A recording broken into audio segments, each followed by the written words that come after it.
You seem to still be up there somewhere. Maybe I am. There are flying saucers. Supposing they're Martians or something in there.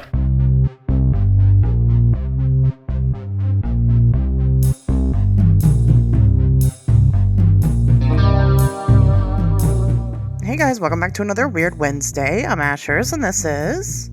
Tobias. Tobias, how was your weekend? My weekend was just great. I had another great gaming weekend for anybody who cares about that.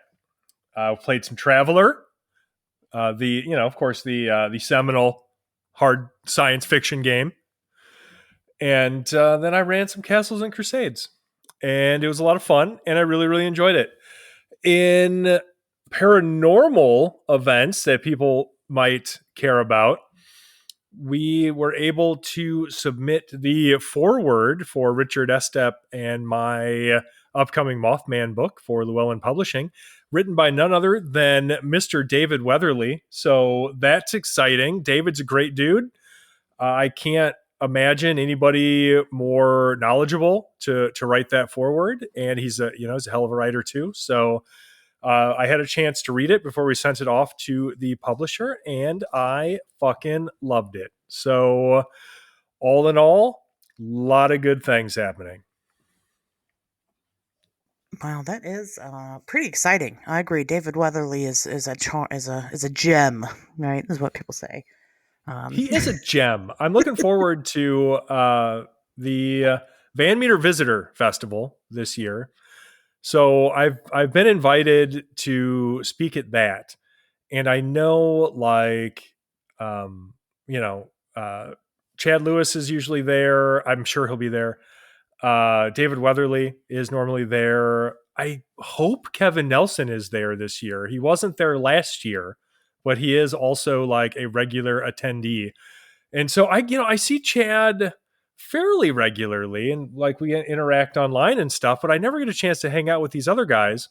So I'm really looking forward to that, because I know there are normally good opportunities for like speakers to get together and hang out and just be able to shoot the breeze, like you do. And that's exciting. I think that's going to be really cool. So yeah, if you get a chance and you are near Iowa, which I don't know how many people are near Iowa. I think it's basically unpopulated. But if you are like close to that area, you should, and nobody come at me. I know that people live in Iowa. Jesus Christ. You should go to the Van Meter Visitor Festival. It is one of the few remaining honest cryptid festivals. You're not going to get a lot of bullshit. You're not going to get a lot of sensationalism. What you're going to get are dedicated researchers and people really interested in all of the research and investigation and human experience that goes into cryptid investigation. So should be a good time. Yeah, they genuinely do a good job, picking out their speakers. And plus the Van Meter Visitor, that monster. Like, that's a good monster. That's a good monster story right there. One of my favorites. Yeah. I love that. Shooting fucking lasers from its forehead horn. I love that. Well, we had a good episode where we talked to Chad, and Van Meter Visitor came up. So I'm not completely sold on it as objectively real, because it comes out of that period, where newspapers just made up whatever the fuck they wanted and it didn't matter. Some might argue that they do that today, and fine, whatever. We don't have to have that conversation right now. But in the 19th century, they definitely did. So who knows? But it's still a fun story. It's still interesting. And there are still people in the area today with whom you can speak who have experienced something unusual. Am I saying it was a Van Meter Visitor? Not necessarily, but that's not what's important. It's still an opportunity to get out and meet other people, even if you don't think that there's a ton of validity to the Van Meter Visitor. You can talk to people who have had valid experiences, things that they can't explain that have affected their lives. And that's what it's all about. Yeah. Yeah. No, it's a very interesting story. I agree with you. We can't say for sure. I want to believe. So I'm going to. But Okay. there's no one way or the other, right? Unless we finally find that the dead body of the visitor that was shot up, but went back into the cave one day. We'll see. Right. Otherwise, it's a great story. Here's what I know about Iowa. I know two things about Iowa. They had a visitor in Van Meter one time over the course of a couple days, and also Slipknot's from there. That's what I know.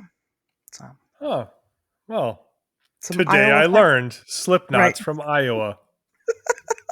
some some Iowa facts for you. No, that sounds. It sounds like you had a great weekend.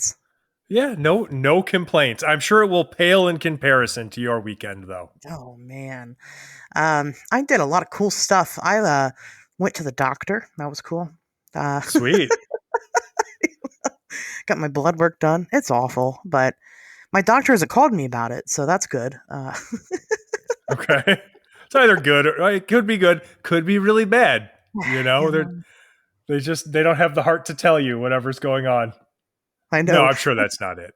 She's super funny. I went on Friday. They drew my blood or whatever, and she's like, "I'll look at these on Monday, unless they call me and tell me I have to look at them tomorrow, and then I'll look at them tomorrow and call you." And I'm like, "Oh." And she didn't call me, so Oh, good. Okay, so um, no news is good news here. no news is good news. So we had some bad weather that happened over the weekend, and we're gonna have more bad weather. It's the Midwest, and it's springtime. It's time for tornadoes. Yeah, worst And weather of the fucking year. yeah, and so what we do is we usually watch a YouTube channel. You guys should check it out if you're into weather. That's interesting, but or especially if you have weather anxiety. I have really bad weather anxiety, and you should watch it. Hmm. It's called Ryan Hall, y'all. Big Ryan Hall fan. He's great. He'll live stream these big like tornado outbreaks and stuff all over the country. And he's actually reported tornadoes before warnings have even gone out on them from the National Weather Service. So check him out. They'll raise money and stuff for people that are affected by these bad storms, and so they do a lot of great work for Hmm. the community. Anyway, so while we watch his live streams, and we'll kind of turn it on throughout the day, even when the storms aren't here, and watch him do like storm coverage in other areas. He'll like name different cities, and when he does, and it's like one that I recognize as having a monster, I'm like, oh, such and such, that's where the such and such monster is. And my daughter gets so annoyed. So yesterday I had two because he was talking about Crawfordsville, Indiana. And we know about Crawfordsville, Okay. right? The Crawfordsville monster. And Sure. then he talked about Hopkinsville, and we all know about Hopkinsville. Oh So shit, that's one of my favorites. Yeah. he's like, Hopkinsville, get to your safe place. And I'm like, the Hopkinsville, that's where the goblins are. My daughter's Yeah. just Somebody like, check on the goblins. Are they okay? I think that they're made of metal or whatever, so they're fine. That's true. If bullets can't stop them, what chance does a fucking storm have? So, on to my less mediocre stuff. I may or may not have started another book, and I know what you're thinking. Another What? book already? That's You too know, soon. it's maybe not. It's not going to be done anytime soon. I can tell you that. But I could use your help, everybody. If you or somebody lives in Ohio or has been to Ohio and you have had any type of weird experience at all in the state of Ohio, in the Buckeye State, let me know. Let me know what it is. And the book mayor, it's probably not about Ohio. I'm just saying. But if you or anybody knows anything weird or has had anything weird happen to you in Ohio, let me know. So there's that. So I'm going to be busy doing a lot of stuff, doing a lot of field research coming up soon for this book. Um, it's not. I'm not going to say it's not going to be my best work. Every work's my best work. But it's just kind of something in the meantime to tide me over until I get something I feel really passionate about. Not that I don't love Ohio and the weird things that happen here, but I'm hoping that this kind of puts me on another rabbit hole somewhere. And we're just going to let the universe take the wheel, right? We're going to see what happens. So, anyway, that'll be a lot of fun. So, you Sure. guys will hear me talk about it here and there as time goes on. So, we'll see. But that was my weekend. That's what I did. Exciting. Well, we're all looking forward to seeing this new book, whatever it is. And if I get anybody from Ohio reaching out to me, I will send them your way. Sounds perfect to me. So, you want to hear some news? I do. I have a single news today, but you go first. I have single news also. My single news, it's from Ohio. Hey, what do you know? Believe it or not. Human tooth found in Waffle House hash browns. So, I mean, the headline could have just read, "Normal day at Waffle House goes normally." Goes very normal. On March 15th, Kai Eccles and he was with somebody else was in Groveport, Ohio, at the local Waffle House there, where he was enjoying a delicious breakfast until he bit into his hash browns. I don't know if it's a man or a woman, Kai Eccles, bit It into could go their either way. hash browns and Nice. noticed something extra crunchy.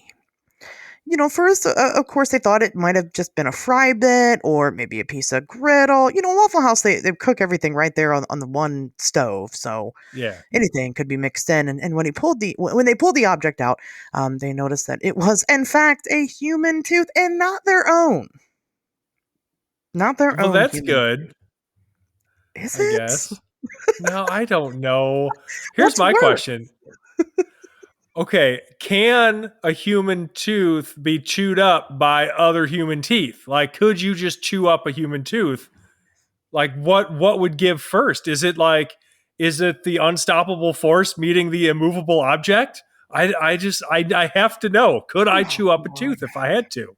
Are you sure you have to know? Because I have an answer to that question. Okay. If you know, just tell me. I do know. I have had I'm sure everybody knows all my teeth are fake. I've had the pleasure of chewing on plenty of human teeth, my own to be exact. Okay. So you can chew through a tooth.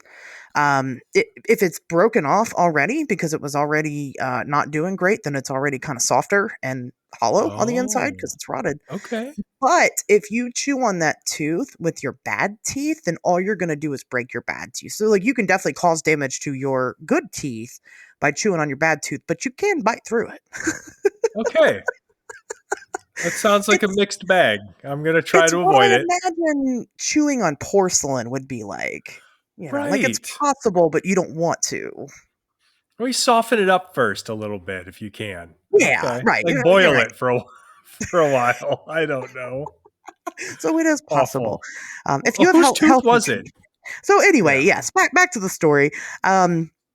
So it wasn't Kai's tooth. Of course, he got into contact with Waffle House regional manager and their liability department. Now, they reported that no employees at the store had missing teeth.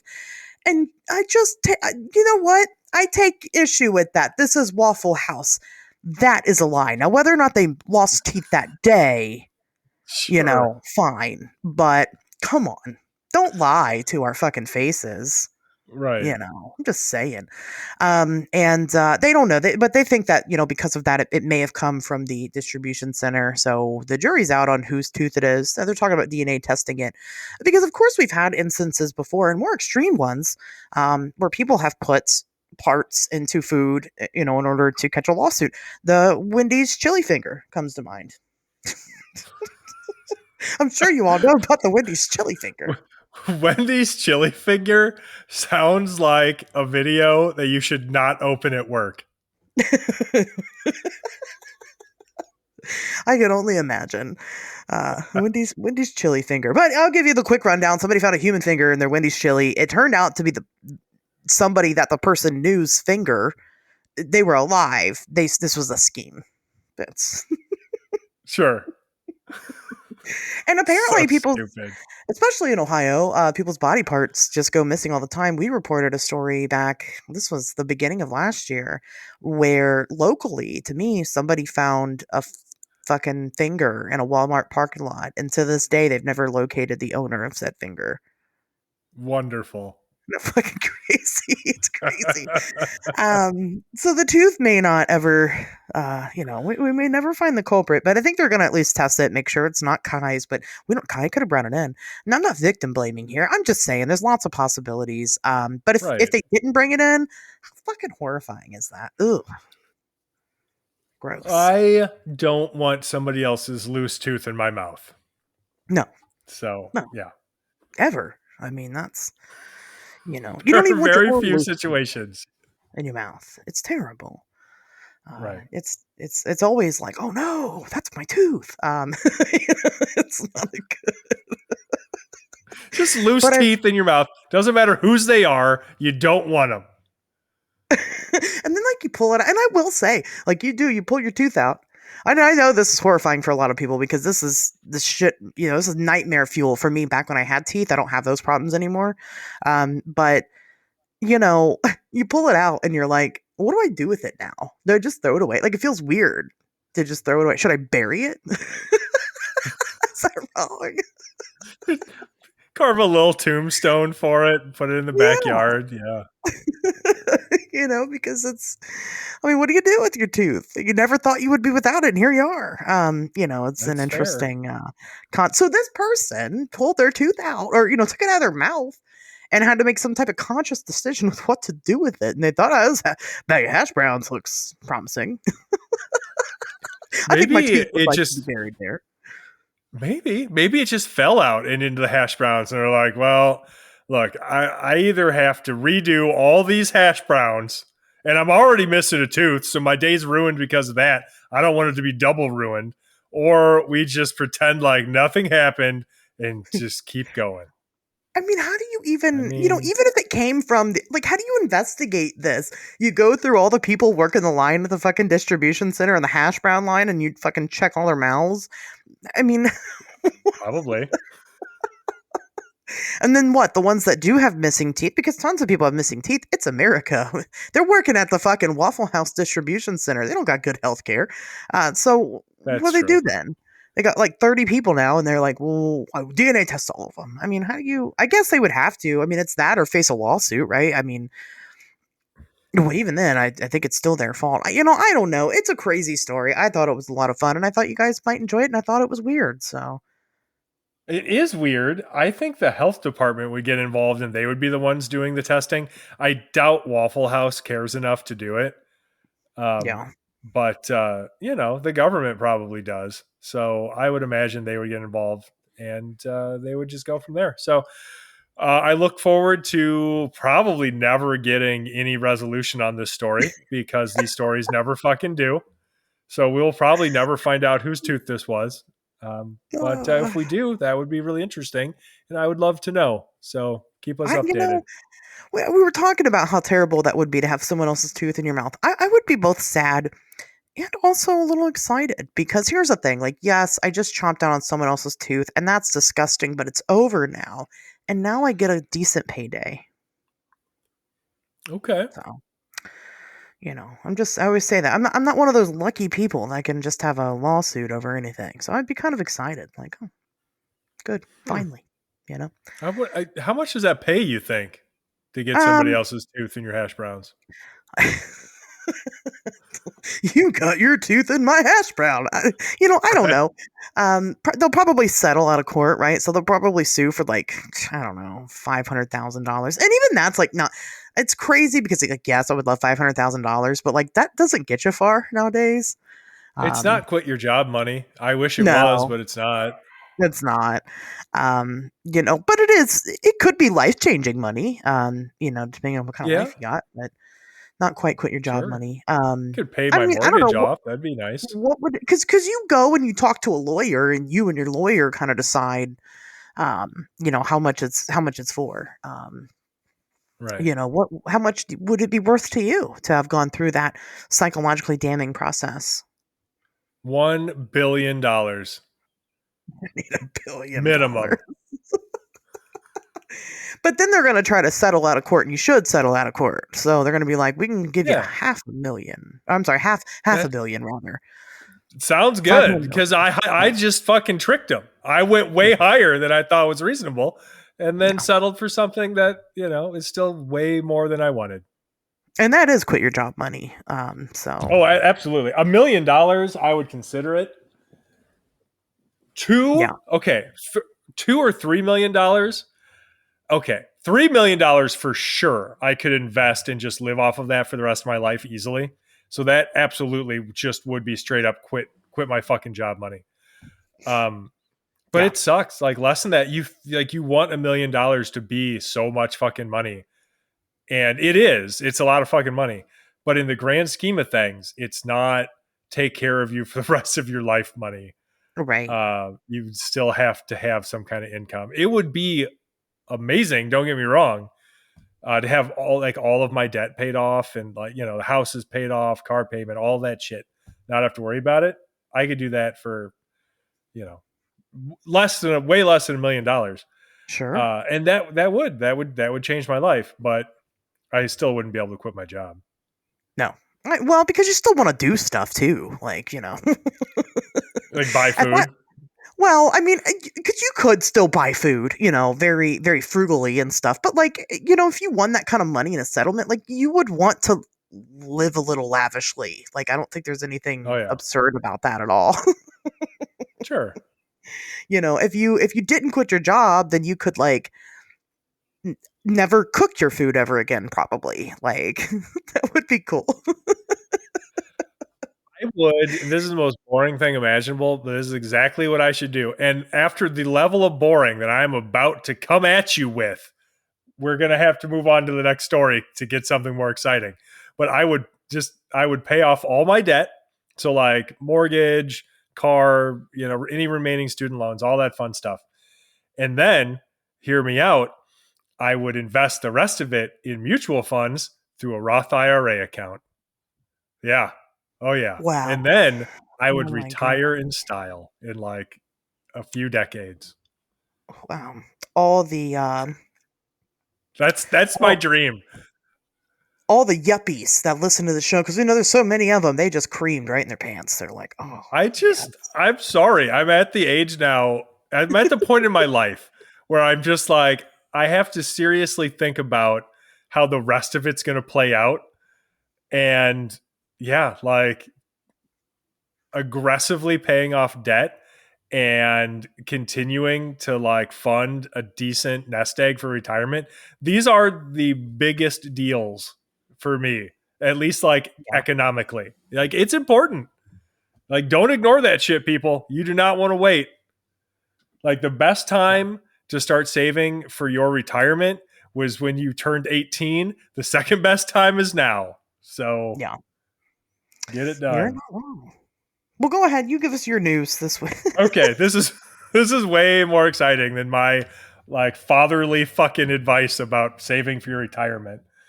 This is all about a man who wanted to report a sighting of a winged humanoid near Wheeler, Indiana. Now, this report came as a result of Lon Strickler and I appearing on Unsolved Mysteries.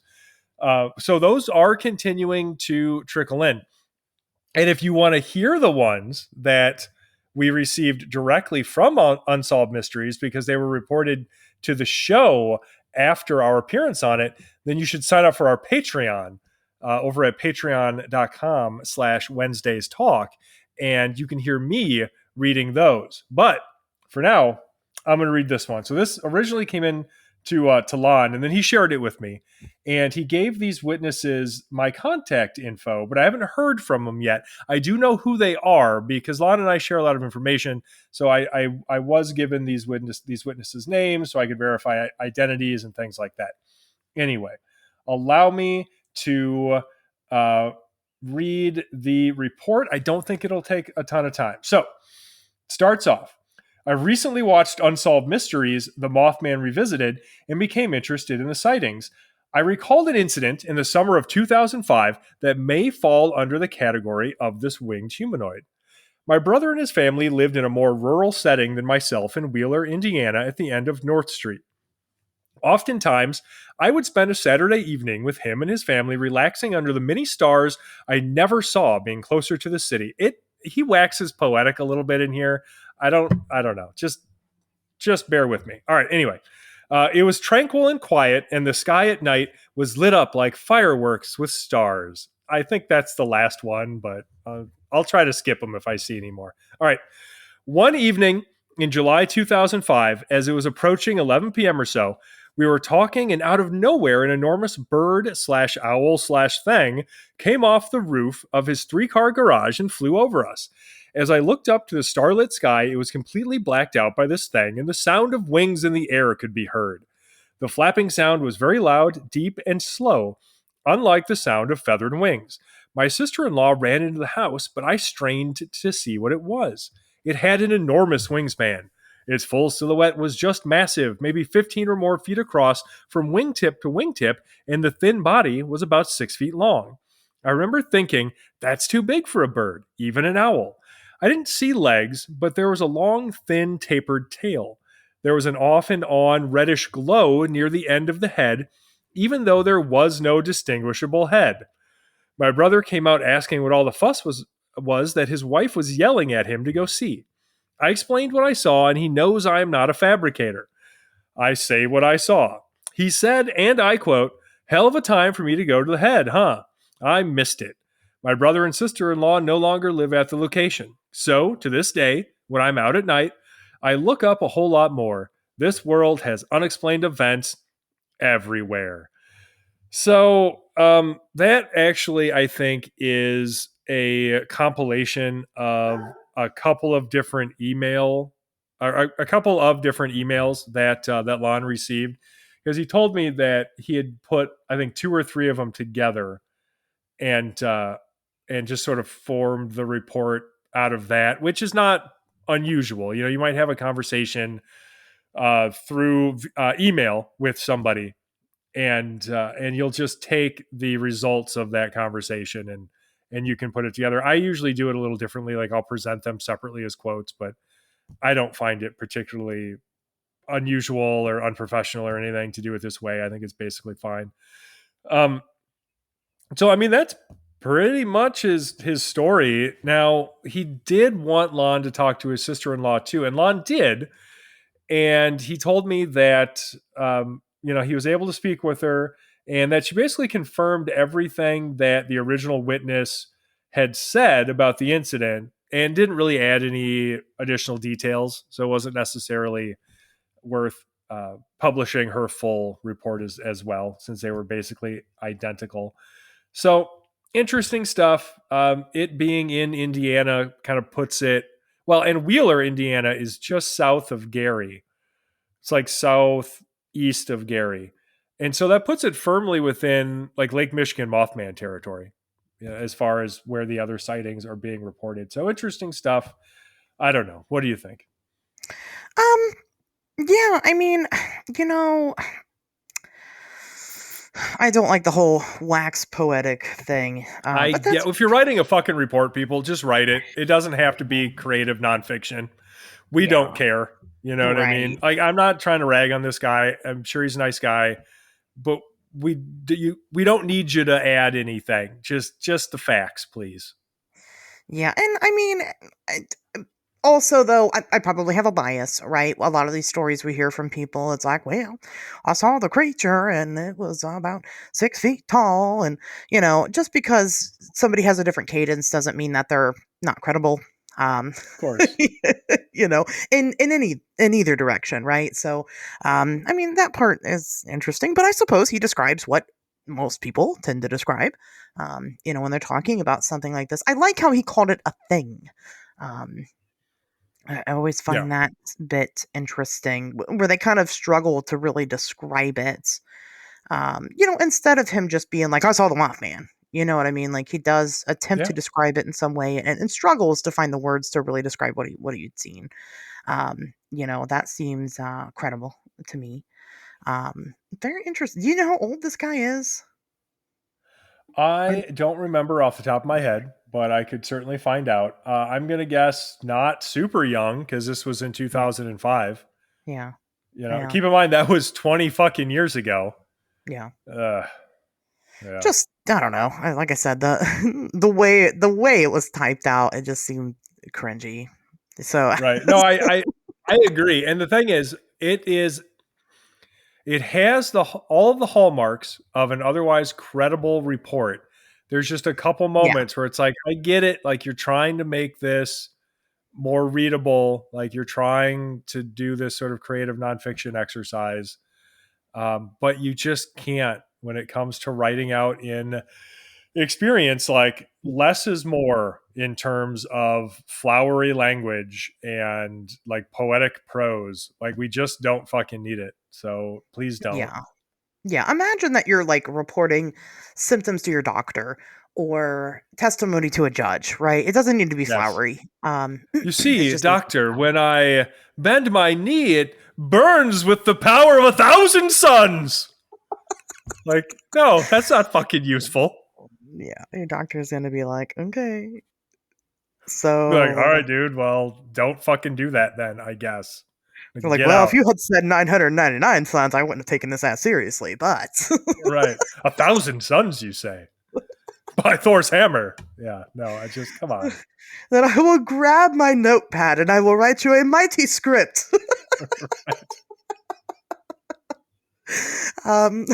Anyway, I'm sorry. We shouldn't make fun of this guy. That's not what we're about here. And we're not making fun of him exactly. We're just having fun. That's, again, it doesn't take away the credibility of the report.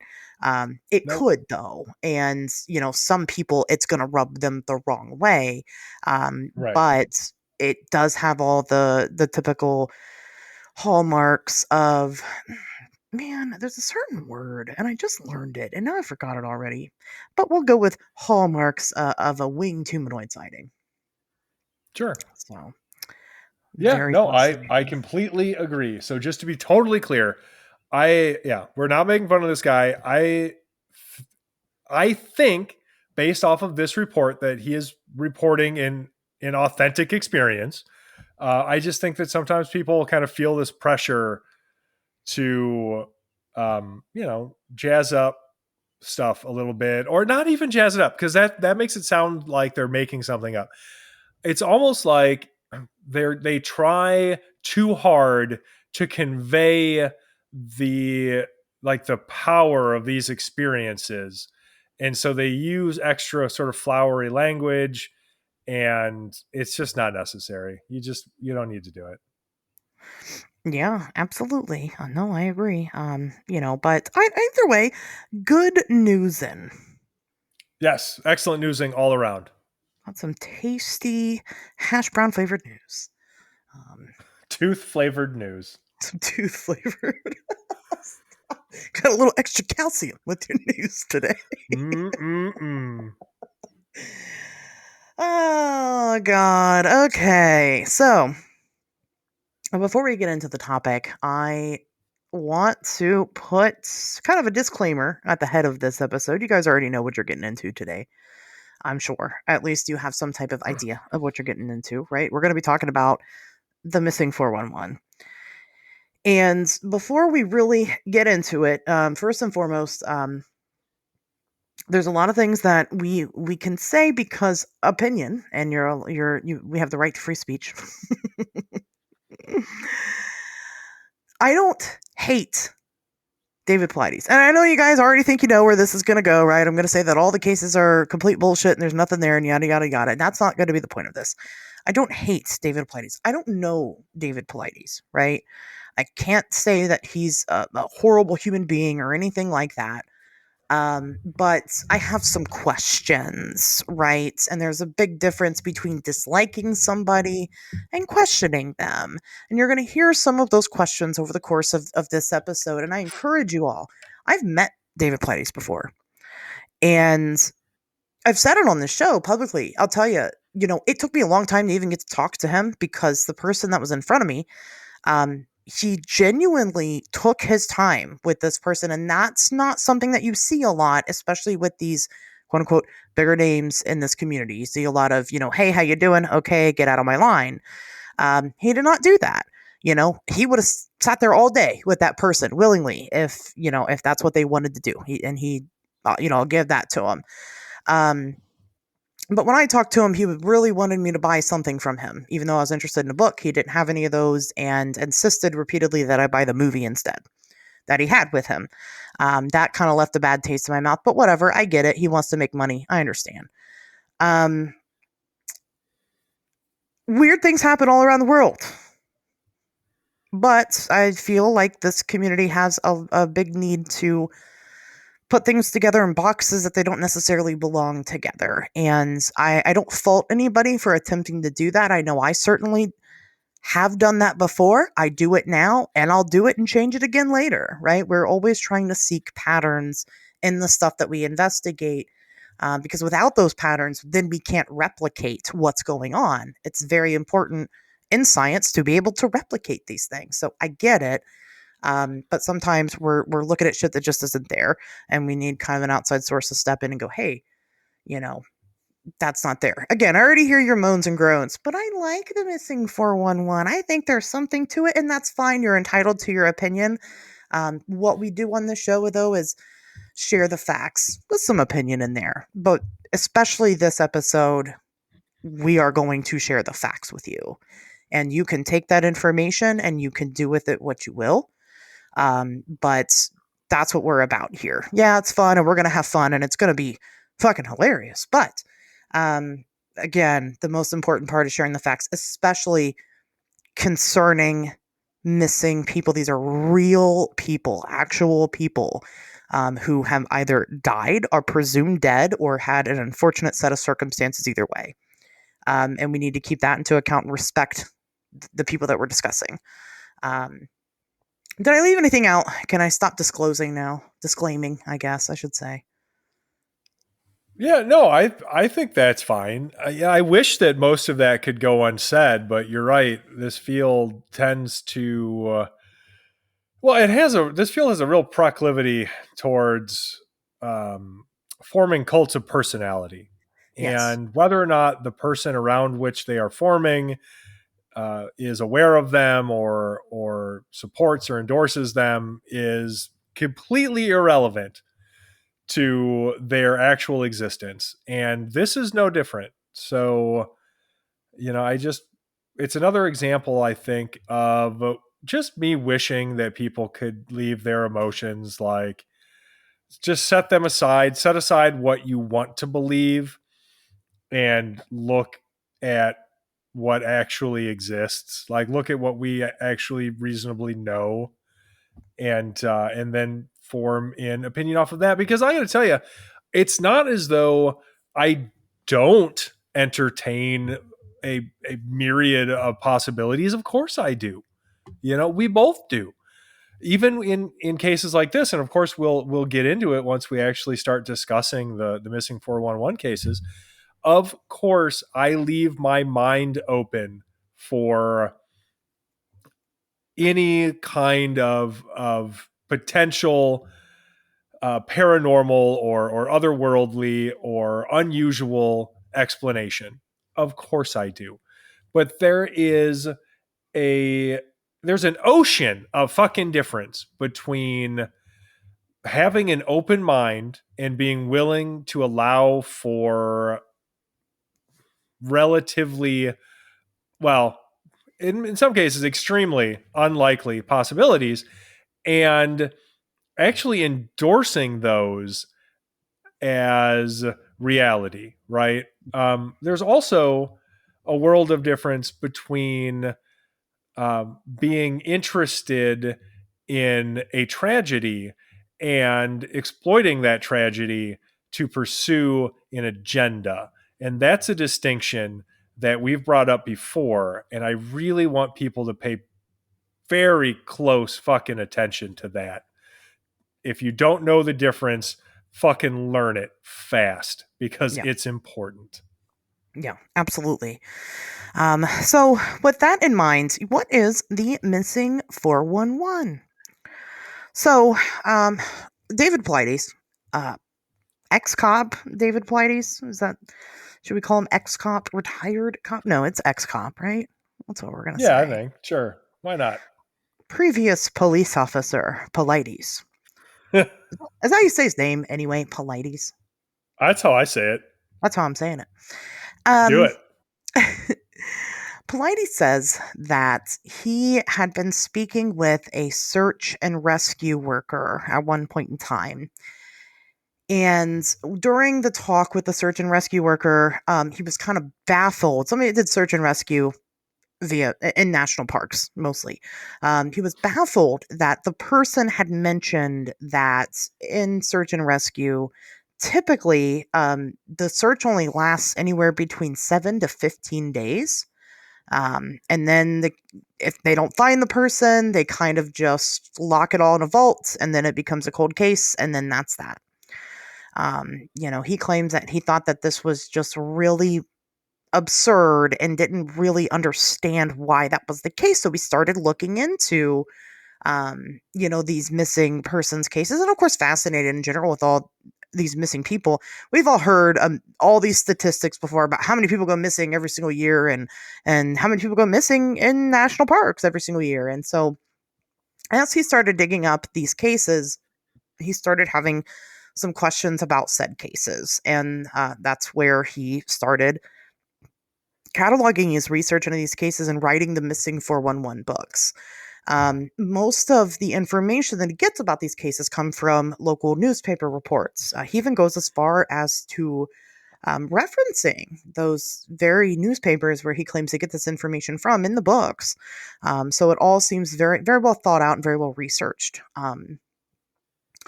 Some fast facts that you should know about David Paulides. We say ex-cop because there is some weird murkiness about potentially why he stopped being a police officer. That's putting it lightly. Okay, go ahead, Tobias. No, well, it's just, there's a lot going on there. So, for instance, according to the Mercury News, right? Now, David Paulides was a police officer in San Jose, and as part of his duties, he was a member of the Merge unit, which was just their SWAT team, right? Now, while he was a member of that team, now again, I'm not accusing him of anything because the San Jose Police Department has been very tight-lipped over what all actually transpired here. But an altercation that he was in with a suspect, where frankly the suspect did considerable damage to him, like broke some of his teeth, kicked him in the face a bunch. Like it was not acceptable behavior on the suspect's part. Don't get me wrong. So as a result of that altercation, it was alleged then that when the suspect was later apprehended, there was significant abuse involved. Like they just beat the shit out of this guy. Now, again, we don't know Paulides' overall involvement in that because the San Jose Police Department has, moved. They're basically keeping everything locked behind their thin blue line, like every fucking police department does. So we have no idea. But I will say this: it resulted ultimately in Paulides being transferred to a traffic patrol position. So who knows? Say what you will, but he went from being like a member of the San Jose Police Department SWAT team, essentially, part of that Merge unit, to a traffic control officer. And this was back in like the late 80s, right? Until in the mid 90s, he was forced to resign, or demoted rather. Let's see. Oh, nope. Sorry. I was looking at the wrong note. So yeah, he was demoted as a result of the police brutality, right? So, which again, don't come at me. I don't know the extent of his involvement. I just know it involved a case that, wherein he got some teeth kicked out, right? Okay. After that, mid 90s, he committed fraud, actually, involving accumulating the autographs of some celebrities, saying it was for charity, when in fact it was for his fucking office wall or whatever. Um, and so that, I think, was the end of his career in policing. Yay! That was some good reporting there, Tobias. Thanks.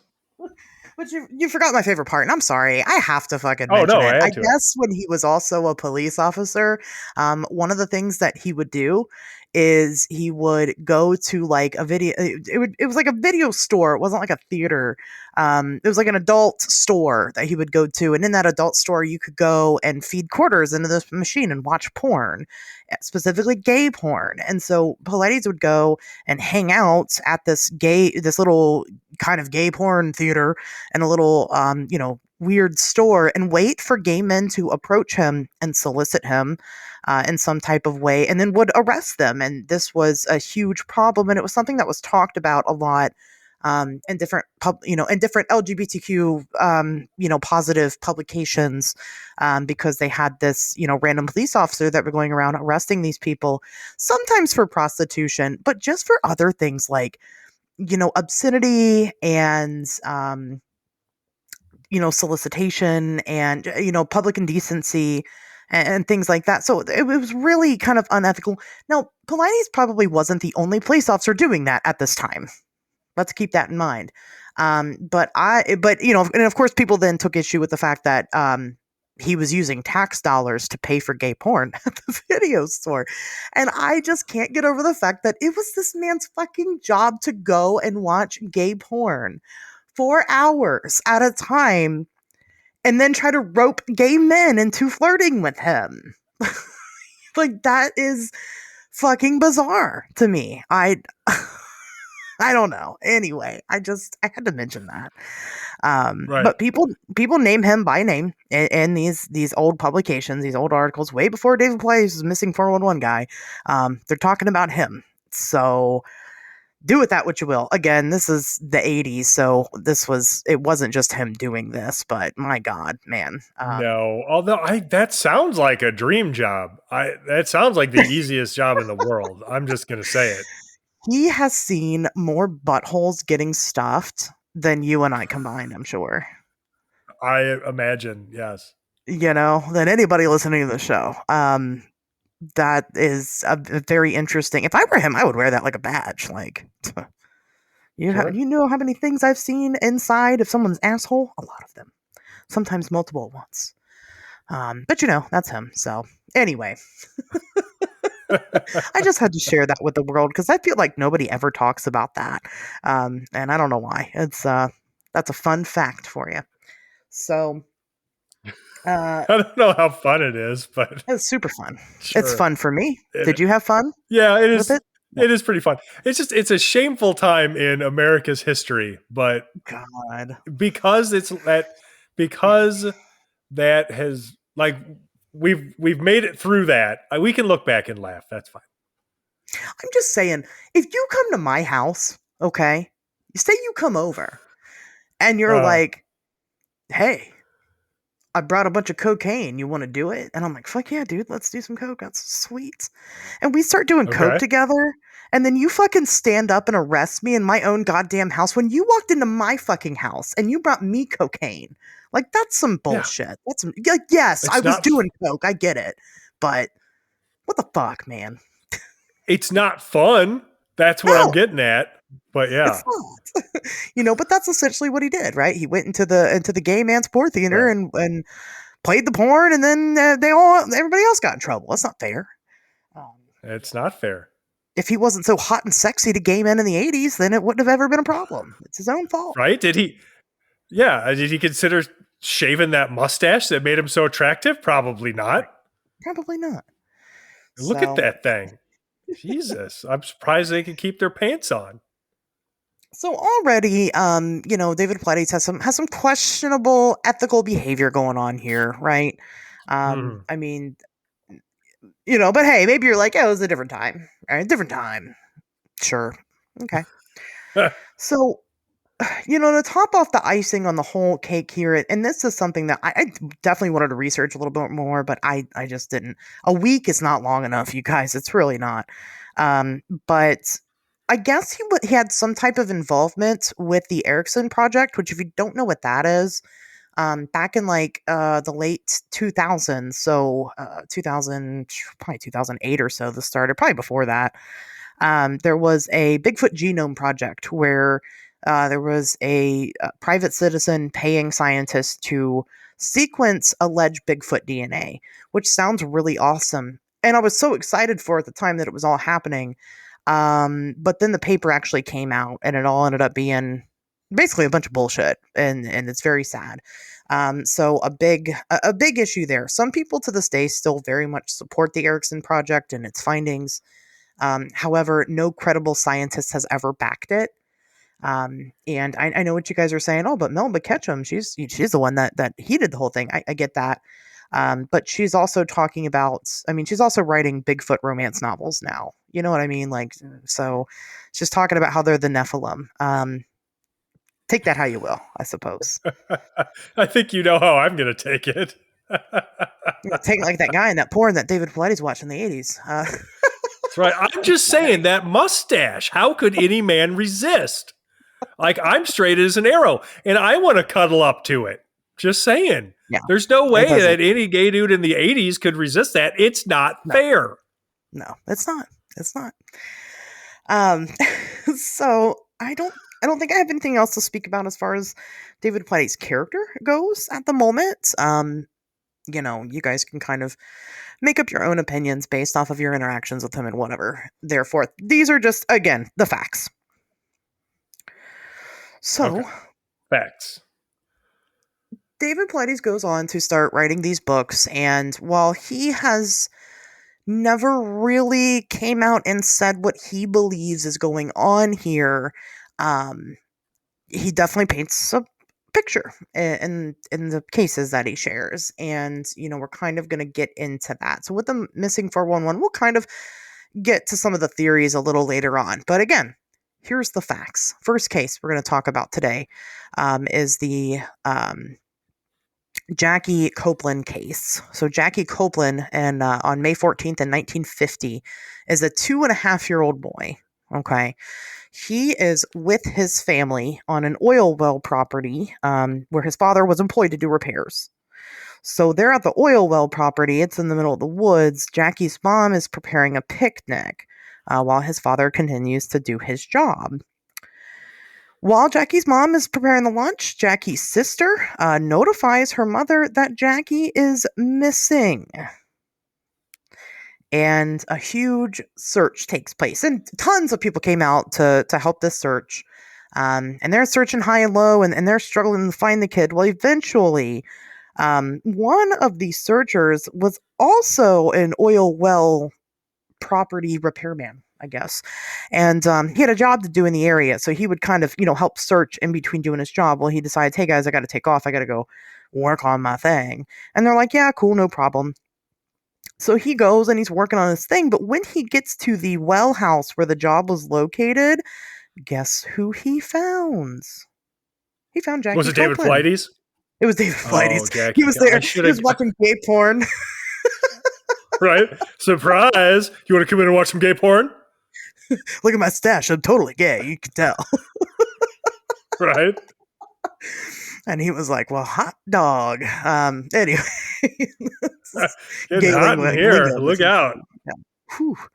Well, they already got oil. Yeah, the only thing that's going to be missing is my pants. Oh. All right. Anyway, sorry. That's pretty good. But no, it was Jackie Copeland, and he was relatively unharmed. Of course, he was a little fearful of the guy. So he takes Jackie, and great, wonderful day.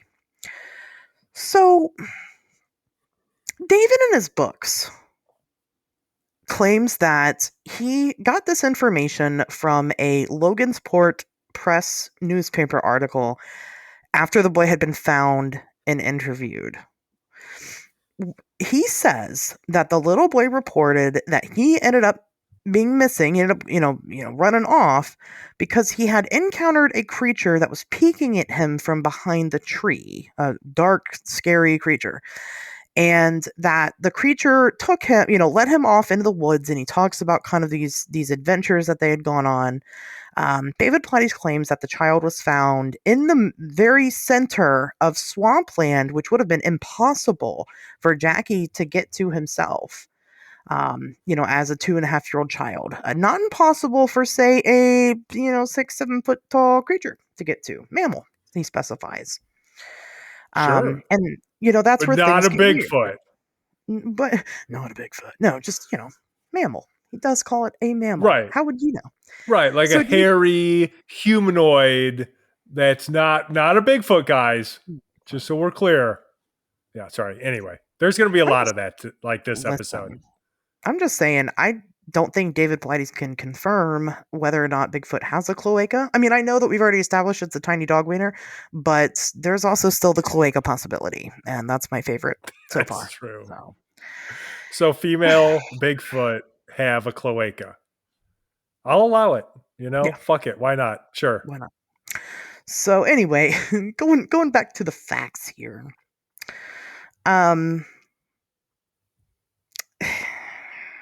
Here's the thing, you guys. Here's what I did. Because he quoted the date and everything that this was posted.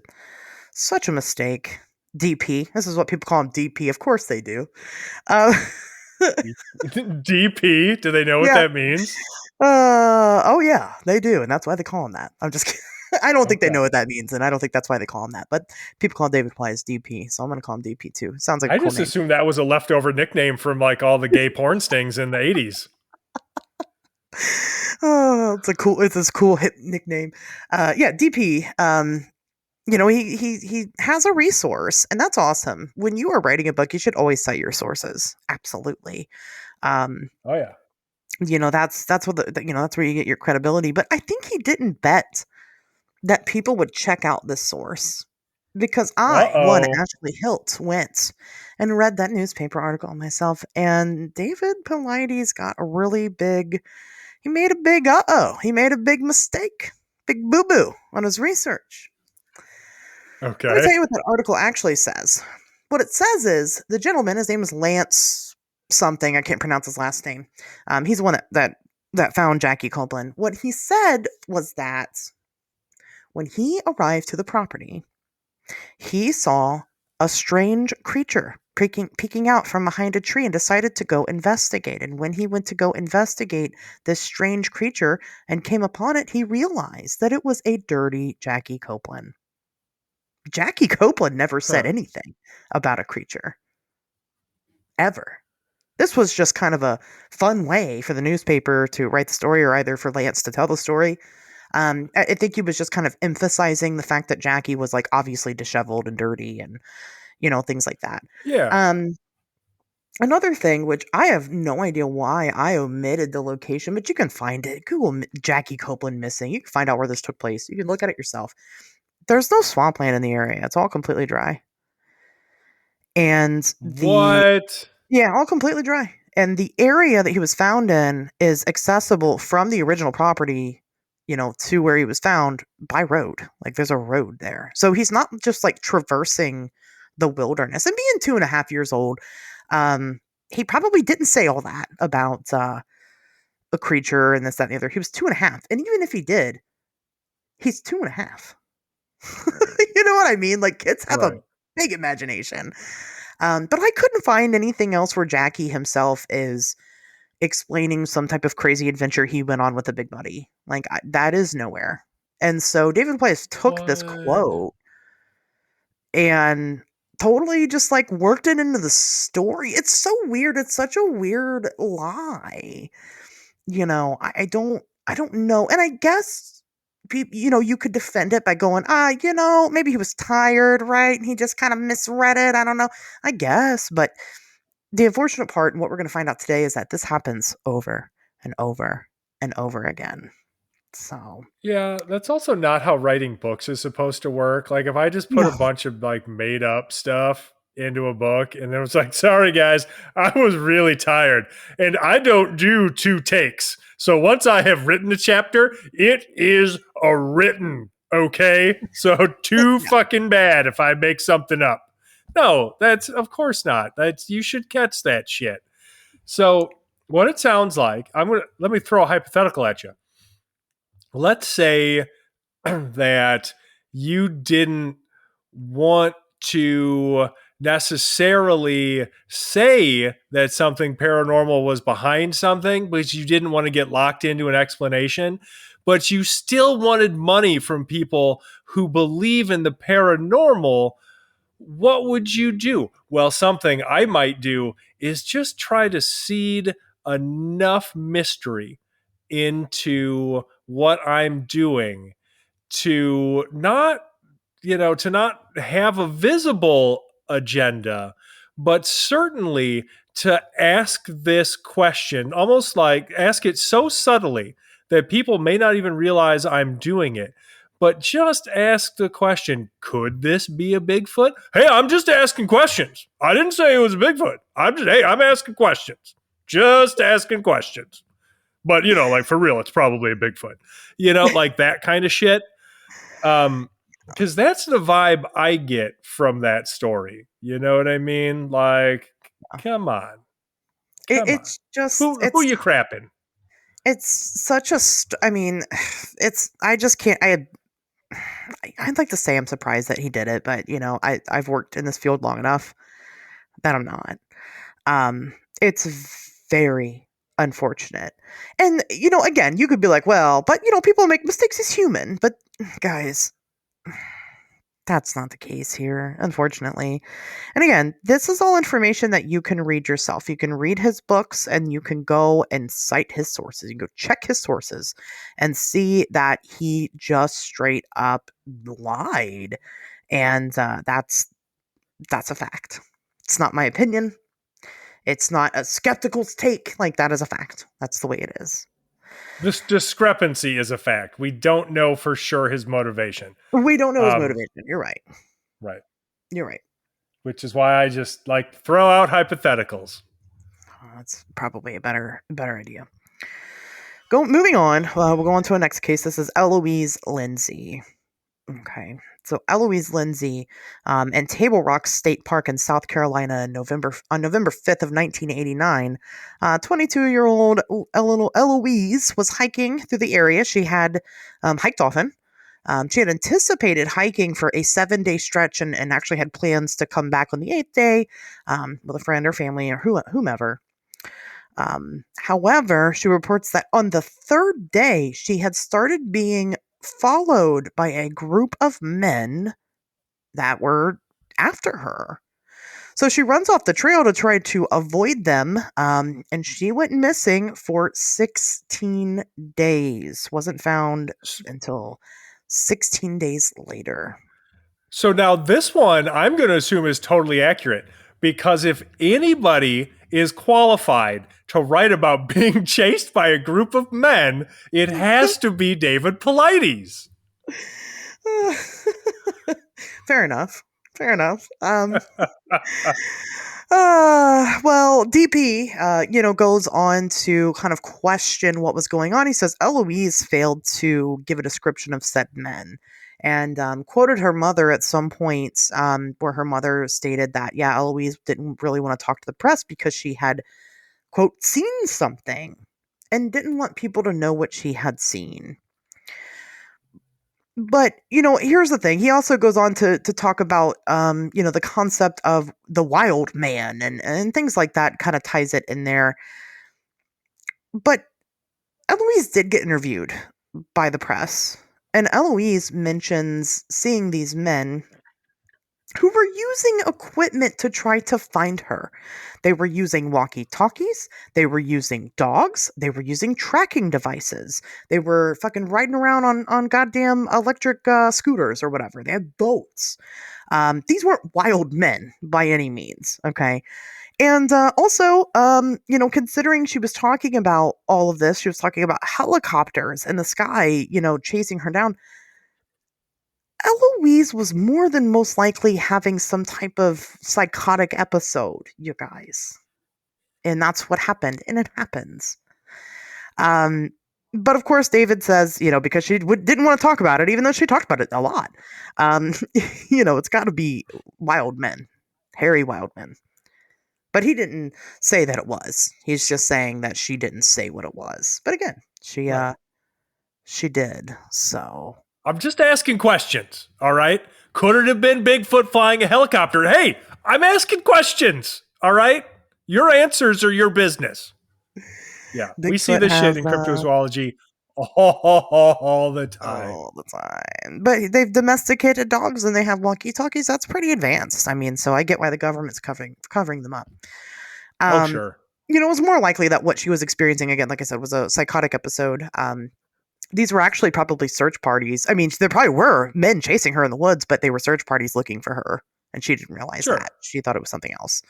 Yeah, that's what I assumed that immediately, because that's what makes fucking sense. So, and there were men kind of, working in the area doing different things. It could have been they catcalled her. It could have been she got scared by those men and then she maybe thought that it could have been that fucking men were chasing her because men do that shit, Yeah. And then they gave up and then the search party came to try to find her and then she thought, oh, it's those men again, I don't know. Right. But he compares this case to another case, the case of Karen Cooney. So we're going to get into that one and you'll see the similarities here. So 15-year-old Karen Cooney on July 8th, 1968, was at her home in Corey, Pennsylvania, doing some chores. And while she's out there doing some chores, her family heard her scream and came to run out and find what the scream was about. And she was, of course, nowhere to be found. Now, I know. This is how this all starts. Every time. Right. They all go missing. So you're being chased by like 10 mustachioed men, all with their shirts off. Yeah, 10 Bigfoot. 10 mustachioed Bigfoot. Right. Yeah. Next thing you know, you're being wrestled to the ground by a strong but gentle Bigfoot. And then whatever happens, happens. Whatever happens, happens. So Karen is found a day later. I know you guys are waiting for the death. We'll get there. But Karen's found a day later. And what Karen says is that she was out there doing her chores like a good girl. And a man approached her. A man came from the woods with a very large knife and started chasing her into the woods. So she ran off into the woods. She found a place to hide. Eventually she fell asleep. She didn't wake up until she was found. So of course, like I said, David Paulides, kind of ties these two cases together. There's a woman being chased by a wild man, even though he omits the knife information, which is weird. But that's par for the course, I guess. But here's the big part that he misses out. Huge. And this was found out almost immediately because they were a very concerned family for their daughter who just got chased by an unknown man. The FBI got involved. And of course, he probably thought that was weird because he thinks the FBI getting involved in these cases is weird, even though a lot of it happens on federal land. Anyway, we'll talk about that later. Oh. So the FBI gets involved and they start questioning Karen. And Karen then comes out with it. The truth. It was aliens. What? She was abducted by aliens. No, that's not the truth. The truth is that she was feeling really stressed and high strung and didn't want to do her chores, and she fucking made it all up because she wanted to go take a walk in the woods, y'all, and rest for a day. She was tired. Which is what I would expect somebody to say after they'd been abducted by aliens. So I think we know what really happened. Crack that case wide open. She admitted to screaming. She said, yeah, I did scream. It's because I came upon an electric fence and it shocked me. So I screamed. Oh, that shit hurts. I know from personal experience. It is not super fun. So, another case solved, right? And one day, nothing strange, nothing particularly unusual about any of this so far that I'm seeing. Nothing yet. So, okay. Yeah, but you can't call it, just normal day 411. Like nobody wants to hear that. Nobody wants to hear average 411. It's got to be missing 411. There has The to be some uneventful mystery. 411. Yeah. But let's get into a case that you guys are probably here for. Let's talk about something a little more sinister, and then we'll jump back into some more with some happier endings. Let's talk about how about we do Kenny Veach? Okay, that's a sad one.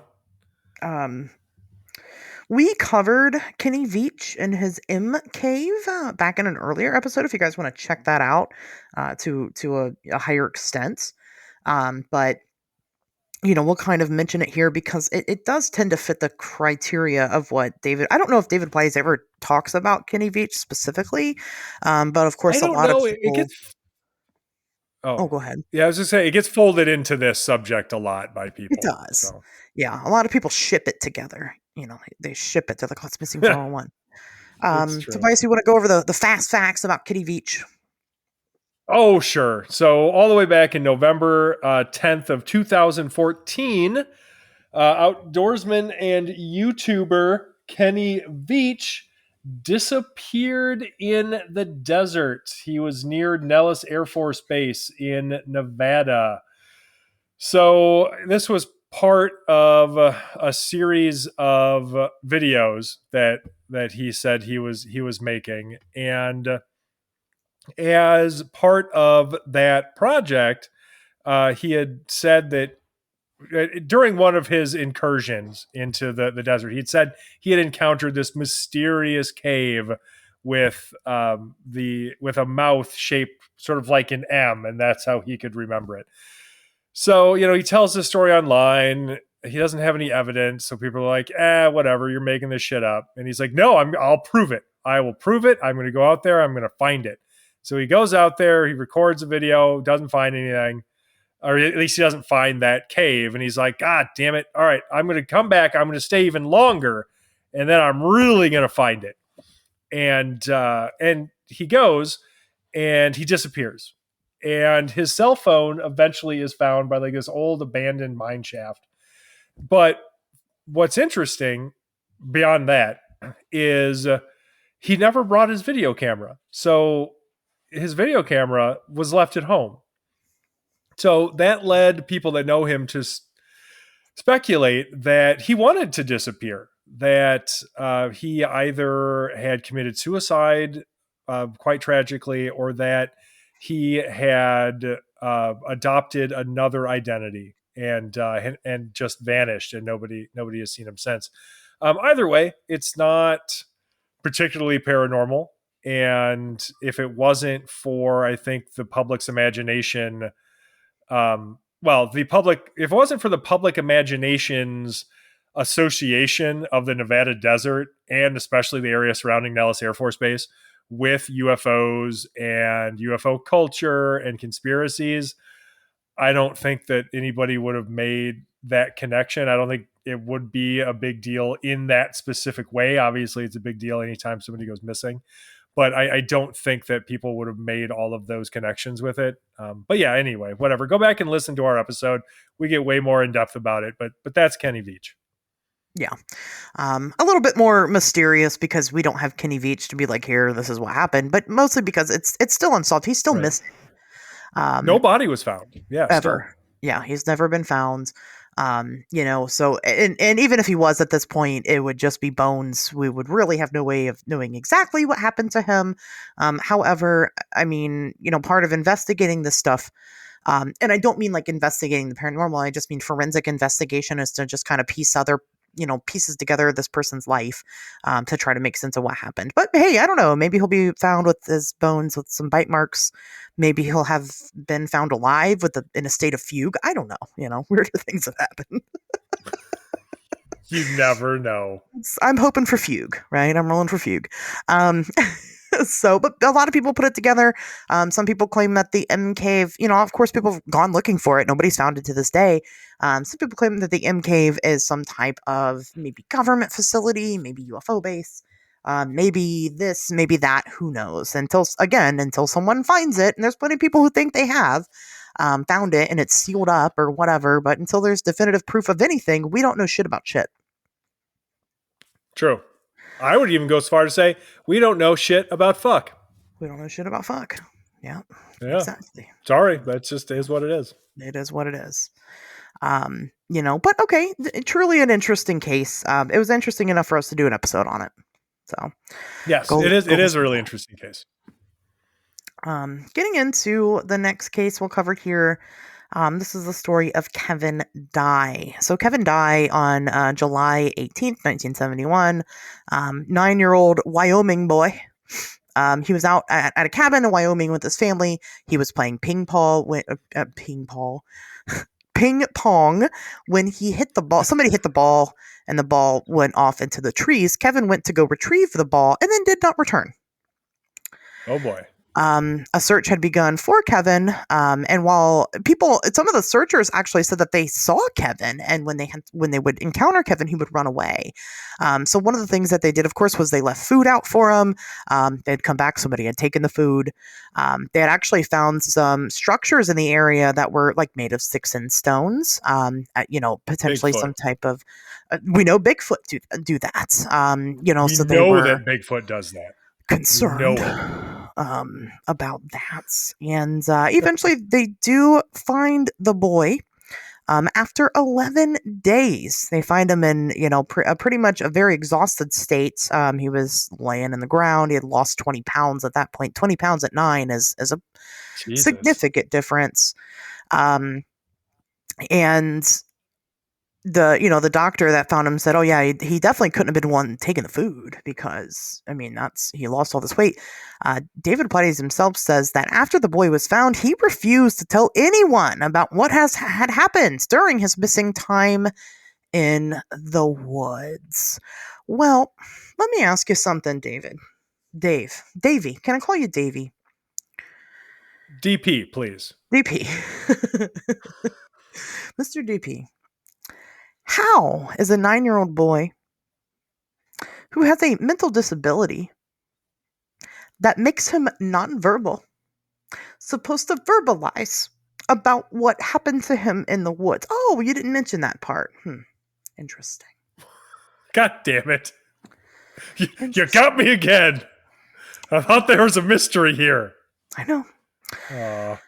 The boy was also reported to have been regularly on tranquilizer, and not like a little bit of tranquilizer. This boy was heavily sedated, and not heavily sedated, just on a fuck ton of tranquilizer, because he had so much for whatever his disability was, and that's never really said. It doesn't matter what it was. It made him extremely energetic and frequently defiant. So it's not that far of a stretch for this 9-year-old boy to go wander out into the woods, still eating the food, and to have lost a good 20 pounds during those 11 days that he was missing. If he is out there constantly running, not really listening to his body to stop, because his brain doesn't operate the same that yours or my brain does, and go, hey, you should probably chill out, to burn thousands of calories in a couple, in 2 weeks, in almost 2 weeks. But again, this is all information that David Paulides thought you guys didn't need to know about this case. His parents also said that they were following these stick and stone structures because that was stuff that Kevin was known for making.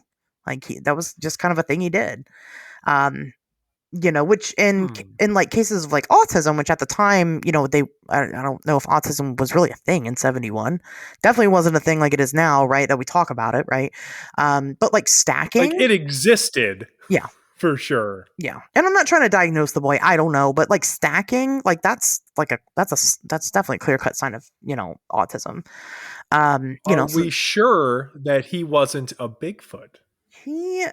I'm just asking questions. Okay. I think that a couple years later, after he kind of grew up, I did see this article, and it was about how I just learned that I am a Bigfoot. It was written by the Weekly World News, so we know. Oh shit! That's a very credible source. Yeah, that's the world's most credible source. It says right on it. Right on it. So. Just saying. Yeah, no, I get it.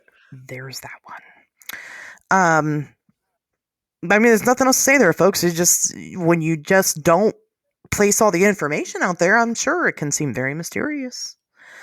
Every story is mysterious when you leave out crucial fucking facts. Yes. Yeah, very mysterious. I've got another one here for you. Okay. And this one is kind of, one of the things that David Paulides will talk about in the Missing 411 are like small children that go missing and end up being found like way far away, like an impossible distance away. Like in China? Yeah, all the way in China. Really? And they find him like a day later. So how can a fucking little boy or little girl walk to China in a day? I don't know. I don't think they can. Well, they don't. Obviously, they dig a hole straight through. Duh. Oh yeah.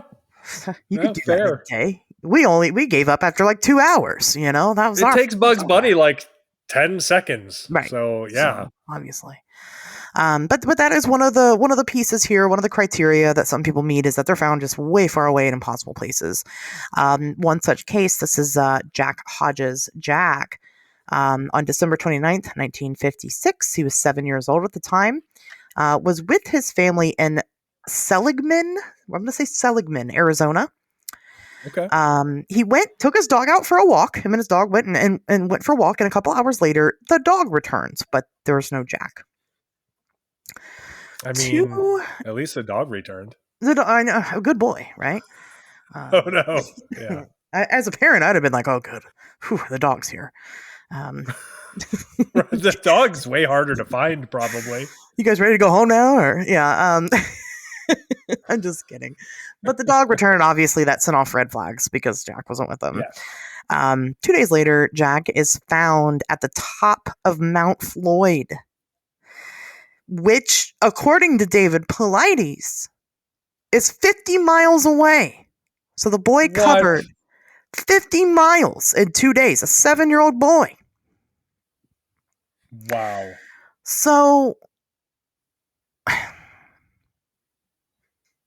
guys, if you want to, here's an experiment for you at home. If you want to do this. Pull out your phone. Pull up the Google Maps or whatever maps you use. Any maps you use. Your starting location is Seligman, Arizona. I'm even going to spell it for you. Seligman, Seligman, Arizona. Okay. Your destination, Mount Floyd, Arizona. I don't think I need to spell that for you. Maybe I do, but you're on your own there. Mount Floyd, Arizona. Now you tell me how far it is from Seligman, Arizona to Mount Floyd, Arizona. Tobias, did you do the experiment? If not, I'll just give you the answer. It's fine. I'm really slow at my phone, so you should just say it. 19 miles. Wait, hold on a sec, because I was told that it is 50 miles. I'm no mathematician, but I'm pretty sure that there's a difference between 19 and 50. But that's just me. I don't know. That's not even the most direct route. That's by the road, because I finally got my fucking phone to work because I'm an octogenarian. That's not even the most direct route. That's by the roads. It's 19 mile by road. If you went over land, it's significantly less than 19 miles. Right. Yeah, but it's 50. What the fuck, right? dude? 1950, same thing. Again, it's something you guys can do on your own. I hope you did it. So he wasn't 50 miles away at the top of the mountain. First of all, we don't know exactly where he was found on the mountain, but it wasn't like he was in some weird specific place or anything. He was found by two cowboys. Jack, when he was found, he mentioned things like how he was disappointed that he didn't bring his gun with him because he had seen deer in the area and wanted to be able to shoot them at 7 years old. So Jack isn't like, this isn't some helpless, 2025 iPad kid. This is a 1956 farm boy. When asked how he survived for 2 days and what happened, I mean, he mentioned there was snow on the ground. It's December, y'all. December 29th, there's snow out there. And David Paulides says that there wasn't because it's the desert. But it does snow in Arizona. Sorry to tell you that. You, again, look that one up yourself. So there's snow on the ground. He said that he would eat the snow for water. And then at night, when it would get extremely cold, because it does get extremely cold in the desert at night, we all know that, he would curl up under a tree for warmth. So like a big tree that kind of covers him. And while he would still be very cold, obviously survivable, right? He had just been walking Right. with his dog. He gets lost and he just continued to walk from there. I mean, he didn't really know what else to do. While he had great survival skills for a 7-year-old, he wasn't good at directions. Some people aren't. And just walked until he found somebody. And just so happened the direction he chose to walk in ended up being nobody until he got to Mount Floyd, where he came across the 2 cowboys. So, I'm just saying, guys, again, okay, I'll say it. That was straight up a lie. That there was straight up a lie. It was not 50 miles. That's a lie. You lied. Now, again, whether you lied or you just were mistaken, how many fucking times does that have to happen before we all stop and take a look at this guy? I'm just saying, and at this theory. Not even David. Put him out of the equation because it's not just him anymore at this point. There's plenty of other people that talk about the missing 411 and give it some type of power. And so at this point, I mean, how often do we have to look at these cases and just go, oh, yeah, a simple mistake? Because this is just a handful of so many. I don't want to get too on that tangent yet. Still want to talk about Dennis Martin. So That's you got to talk about Dennis Martin. Like that's the big one, right? yeah, that's the biggest one. Tobias, Dennis Martin, you got the fast facts there for Dennis? Oh boy, I sure do. And the reason I'm speaking so slowly is because there they are. I had to find my notes. Okay, so yes, Dennis Martin. This is a sad one, actually. So there is a certain amount of gravitas, I think, that is appropriate here. But Dennis Martin was he was just a kid. He was just a 6-year-old kid, and he went missing at the Great Smoky Mountains National Park in Tennessee on June 14th, 1969. So he was visiting the park. I mean, it's a beautiful park, for anybody who's ever been. He was there with his dad, his granddad, and his older brother. And so they were hiking from Cades Cove to Russell Field, where they camped overnight. And the next day they went over to Spence Field near the Appalachian Trail, and they were going to spend the night there too. And Dennis disappeared then June 14th at about 4:30, while he planned on surprising the adults with his brother and other children from a separate family that his family was camping with. So they had some friends there as well. So the idea was that the adults were coming along this trail. They were going to hide in the bushes and they were going to jump out and surprise them, right? And it took people a little while to realize, once that had happened and everybody was back at the camp, that Dennis wasn't there. And so they started looking for him. They went like 2 miles back up the trail. And when they couldn't find him, they got the park rangers involved. And I mean, it's a little kid. And so everybody was willing to come out of the woodwork to look for him. And so you had everybody from the Green Berets to local Boy Scouts out, tramping around and trying to find this poor kid. And they never did. They just never did. The closest thing we have to a clue would be a set of footprints that were found.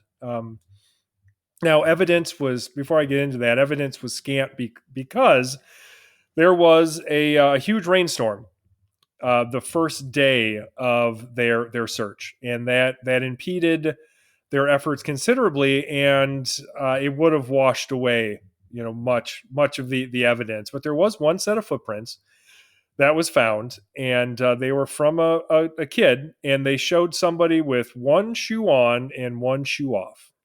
And for whatever reason, it was decided at that time that that set of footprints likely belonged to one of the Boy Scouts. I don't know which one of these fucking Boy Scouts was, traipsing through the woods wearing only a single shoe looking for Dennis Martin, but apparently at the time they thought that was the best fucking explanation for that. So this set of prints goes down to this stream, and that's it. That's basically all we have.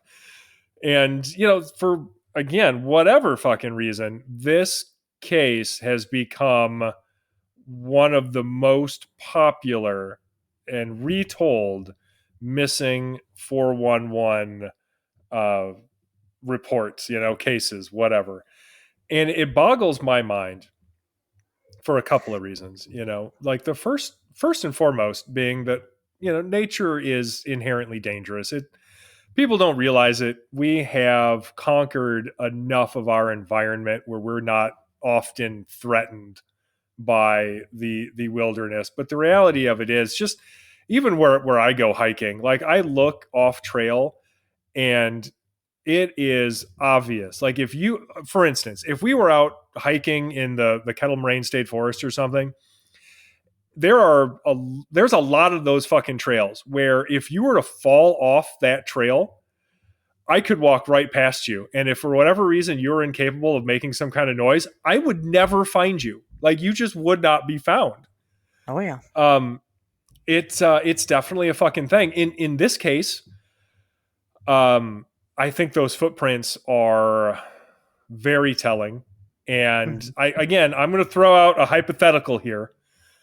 Let's say you're a 6-year-old boy and you get bored waiting for these adults to come down the trail. And so you decide you're going to wander off and explore. It's fine. You're not going to go that far. You'll be able to find your way back, except for you don't.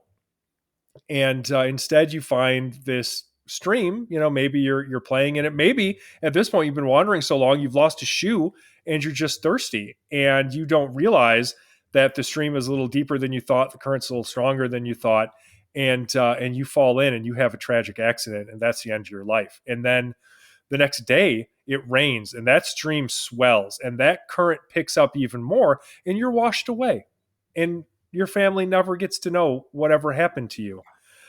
That's just how fucking nature works, people. That is the reality of living in our cold, uncaring universe sometimes. Shit happens, and that's a very plausible explanation for what has happened to that poor boy. We don't need to exploit his story for fanciful tales of ape-like wild men or UFO abductions or anything else. And it's not fair to any of his surviving family members for us to use it like that and keep bringing it up over and over and fucking over again and just reopening that wound and just sticking our whole fucking hand in there and making sure that they feel that pain year after year after year from this story never fucking dying, because we're keeping it alive on life support. And for what? Yeah. The whole thing is just, it's gross. It just grosses me out. But again, there's facts there, because people are going to say, but what about okay, let me tell you, what about the thing that you're getting ready to say? What about the thing? So the father of Dennis Martin thinks that his son was abducted, and that is a possibility. So a couple of witnesses claim to have seen, this is what they saw, and one witness in particular, Harold Key, remember him, claimed to have seen a disheveled man running through the woods with like maybe a pile of clothes or something like on his shoulder. And Harold Key did also mention seeing that same man get into a car and drive off. Didn't see the boy at all. This got twisted into Harold Key saw a hairy wild man Uh-huh. carrying a boy on his shoulder. And that's not what Harold Key said at all. David Paulides, at the time that he wrote this book, and it was, I think it was 2010 or 2013 that he had put the book out, said that he tried to interview Harold Key to find out exactly what it was that he saw and claimed that Harold Key had died. Harold Key didn't die until 2019. And just before his death, went on record and cleared up exactly what he said he saw. It was not a hairy wild man. It was a guy that he had never seen before that just looked disheveled running through the woods after he and several other people had witnessed hearing some type of horrible scream that may or may not have Right. been Dennis Martin. May or may not have been. And you're right. And I was aware of that. And I wasn't Sure. leaving it out on purpose or anything, because it is a possibility. Again, like we don't have any way of knowing if these events are connected. We don't. But Yeah. it is a possibility. And again, this is important. It wasn't a fucking Bigfoot. It wasn't, All right. no. Like, yes, It was some fucking guy. It was just some dude. And then the other part of some that, hippie. right? Whatever. And that guy could be totally innocent, right? And Dennis Martin again just succumbed to the elements because he was 6. But yeah, the second part of that people say, well, what about the Green Berets? Why are the Green Berets out there? Obviously, this is a government cover-up. They knew that there was a creature that took him. I know you guys are thinking that. I know you are. And because David Paulides himself has said that he's spoken to the Green Berets and they don't do search and rescue. Okay, they can volunteer if they happen to be nearby and a kid is missing. Search and rescue is voluntary. Anybody listening to the show, any one person can get trained and search and rescue and volunteer in the national forests and go look for these fucking people your goddamn self. I saw somebody online mention how they are part of search and rescue, and they said that it is the easiest conspiracy to get into as in participate in, because they will fucking take anybody and everybody they can. When somebody is missing, they don't give a shit who you are, what your background is. Yes, they will enlist the help of any professionals that they can that might have a special set of skills that may help in areas like treacherous terrain. And if it's the Green Berets that's available, or it's the National Guard, or it's the whoever, that's who they're going to go with. They literally enlisted the help of some local Boy Scouts. Right. That's not weird. So when David Paulides says that they don't do that, he's full of shit. They do it all the time. Yeah. That's normal. And actually, it's worth mentioning that this specific case, because they basically just let anybody fucking show up and look, and it's possible that was, I know this sounds counterintuitive, but it's possible that was the wrong move, and it led to a less organized search, and that may have contributed to him not being found. We don't know that, but it's possible. After this, the National Park Service changed how they do searches, because it was kind of a mess, because they just let anybody and everybody come search. So yeah, like that's fucking dumb as shit. The idea that like some local Green Berets who want to help search for some missing kid would just be like, nope, sorry, Green Berets, we don't need your help. It's just one kid. How hard could he be to find? No, of course fucking not. Anybody can come help. Ridiculous. Well, and like, pay attention to your news. Like, just pay attention to your local news for the next 6 months. Somebody at some point is going to go missing. And what are they going to do on the local news? They're going to ask for the public's help. And in some cases where they kind of know, especially with kids, where they kind of know the kids went missing, they're going to do organized search parties. And you, random person on the street, you can go there and you can help. Now, I am all for everybody getting involved in local missing person cases and search parties. Definitely, we need more people out there, but I'm just, for your mental health, any search party that you ever go on, hope for the best, but if you can't handle seeing a dead body, don't go there. Don't do it. Right. But they do that. They ask for the help from the public. They ask. It's all volunteer work, you guys, and we need more volunteers to get involved with this. But like Tobias said, they're not going to be like, "No, we don't want you to come help us." Like that's not the way that works. It's just not. I mean, that's stupid. So, with all these cases, when you're talking about things like this, because I can't hammer this home to you guys enough. A lot of the cases I shared, actually all the cases I shared are all people that were found, but there are thousands of these cases. Some of them are still missing. Some of them were found dead, and we may or may not know what happens. It just depends on the case. I probably should have tried to dig up a case where somebody was dead and he tried to blame it on aliens or something. But it was just explainable. I don't know. But especially in the cases of people that are still missing, like these are real people. Like this is real life. There's real family members that still can't sleep at night because they don't know what happened to their person, their loved one, their mom, their dad, their brother, their sister, their son, and we have to really consider that. So when you take these cases and you deliberately omit information, change the facts, when you deliberately just straight up fucking lie about what those facts are, nothing you say going forward can hold any water. And we as a community need to make sure that that happens. Now, if people find other missing persons cases and they are strange and it's legit, I have yet to find one. Bring me a case. Bring a case to my attention happily. I'd love to go over it. But if you find something where you think something supernatural did occur, I'm not saying that it's impossible for that to ever happen. Again, if there's a Bigfoot and it exists, it's probably just an animal and it probably would rip your fucking face off because that's what animals do. But It's true. so far, there's no real grand conspiracy here. There's no evidence. There's no empirical evidence for a grand conspiracy here. Because people do go missing in the woods because the woods actively want to kill you. That's just a fact. It's just the way it is.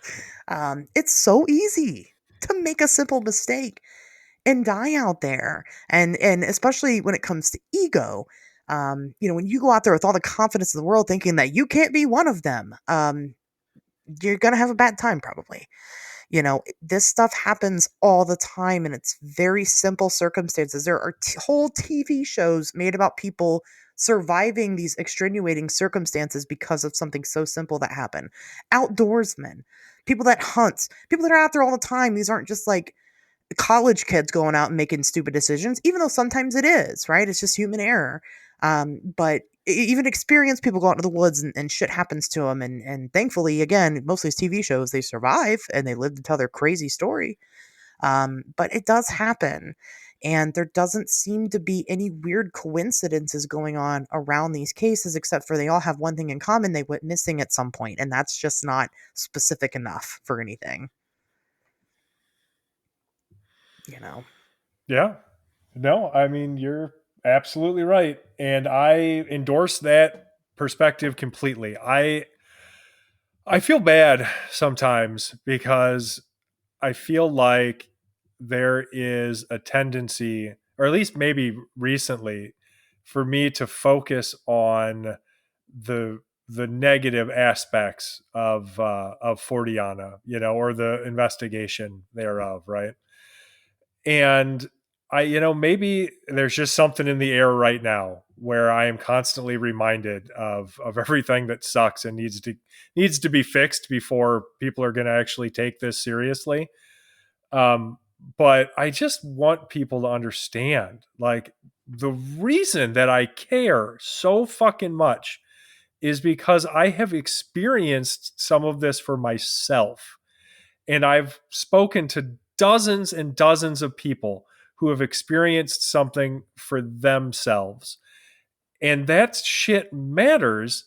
And the longer we allow this dishonesty to persist, in the field, sharing space with real shit that really happened to real fucking people, the longer we're going to have to suffer not getting any closer to answers about any of this.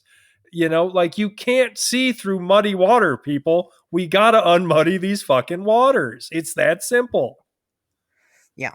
I mean, and that's what it is. And so when we do the show and we get on here and we have a topic and we tell you guys, yeah, there's probably nothing to this. It's not because we want to suck the fun out of everything. We love fun. It's just that I do. I love fun so much. love fun so much. I love sucking. It's just lollipops, popsicles. Love that shit. My vacuum, me and my vacuum, we have a great relationship. I suck things up all the time with that thing. That's good. That's important. It is. But it's because when we look at something and we go, holy shit, there's something here. We want you guys to then take that seriously. Because there are weird things that happen in the world. There are.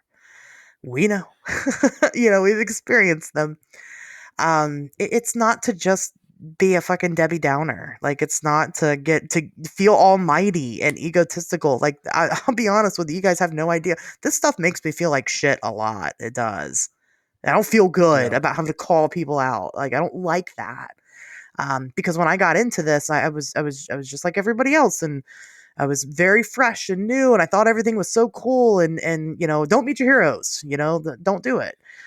Because then it does kind of take the magic out of it a little bit when you find out there's much more that people are withholding in order to create fascinating stories. I'm not interested in the stories. I'm interested in the science and the data, and still am, because I'm an experiencer and I want to know what happened to me, and I want to know what happens to you guys that experience this. Because there are strange cases of things that happen where we have no explanation for. We have people that die with no explanation for that weird shit ever. I guess unless they become a ghost, and then maybe they get some answers, I'd hope. But that's why we have to go over these things to kind of separate the facts, from the fiction. And when we hold people like David Paulides on this pedestal of greatness, he's at best, he's a really bad researcher. Like, really bad, right? At best. Uh-huh. At worst, he's a grifter exploiting missing people or, dead people, for the sake of his own gain. And I don't want to think that about anybody, that anybody would do that. But what I know he's not is he's not onto something here. That's that. I mean, sorry. Yeah. I wish No, I had a you're better not answer, wrong. but that's that. I don't know. So That is that. that is that. That is the most that can be. So it's so there, right? It's so there. So there, and it's so that.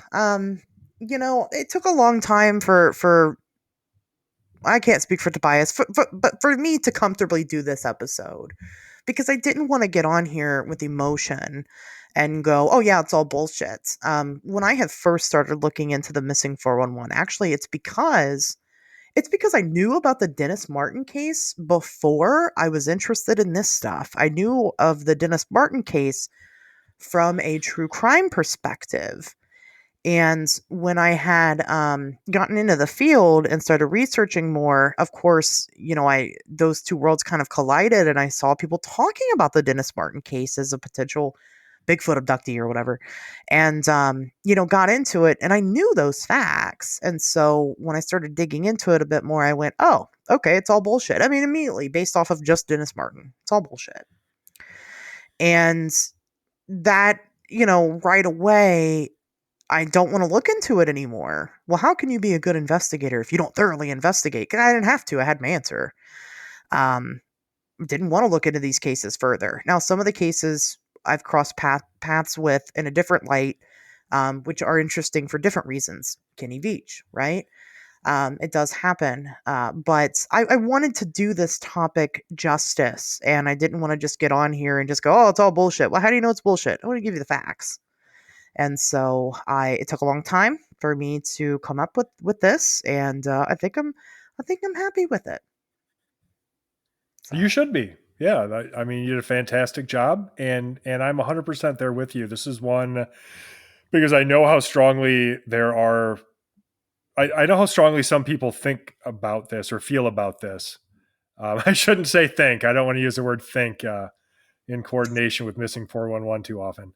So I know how strongly some people feel about this, and yeah, I also didn't want to confront it unless very well armed with facts and research. And you're right. You make an interesting point too. And this is something I think people should be aware of. Once you actually, hold on, let me start over. What I think people should be aware of is you can be inundated with an endless stream of bullshit that will distract you for the rest of your fucking life if you entertain every stupid thing that is trotted out before you as evidence for whatever asinine hypothesis.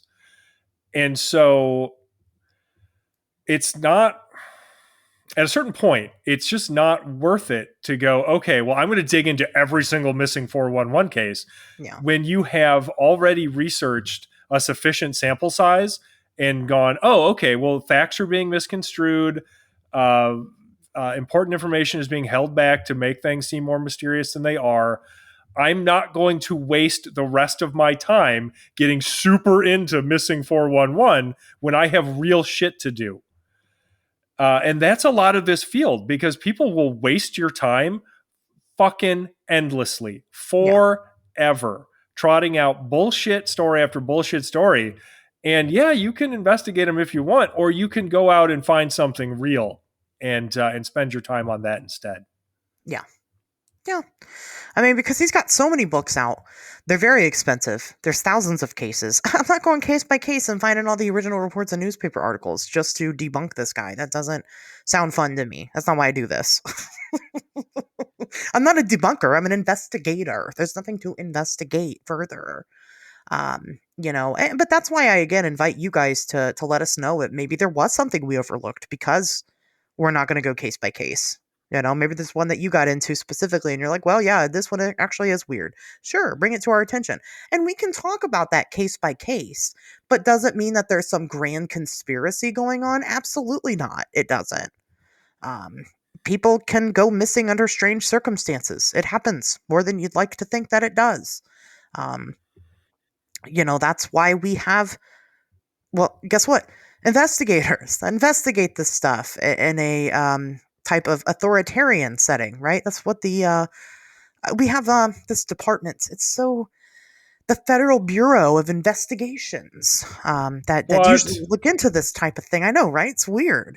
Again, people do go missing under strange circumstances. It happens. But is it supernatural? Is it Bigfoot? Is it UFOs? Well, give me the evidence. Let's talk about it.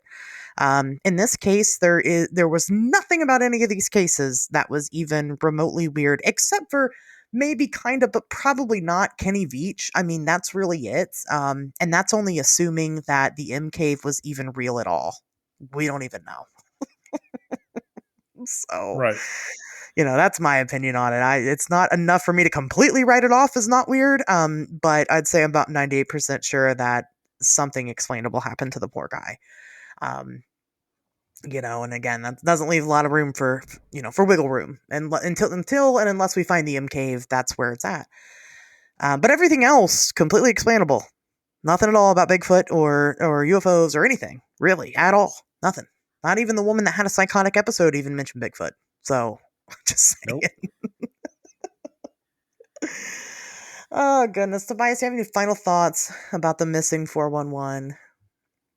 Oh boy. I mean, nothing I haven't said before. Again, like if I could just have people take a single thing away from this episode, if I had to pick one thing, it would be the importance of treating these stories with human dignity and understanding the significance that they have in people's lives, and really asking yourself before you dig them up and share them over and over again, where surviving fucking family members who are trying to process the worst grief that a person can feel, before you keep bringing these stories around for those fucking people to see, ask yourself, is there really evidence for this? Have I done sufficient fucking research to really fucking show that something strange is going on here? Or am I entertaining a fucking fantasy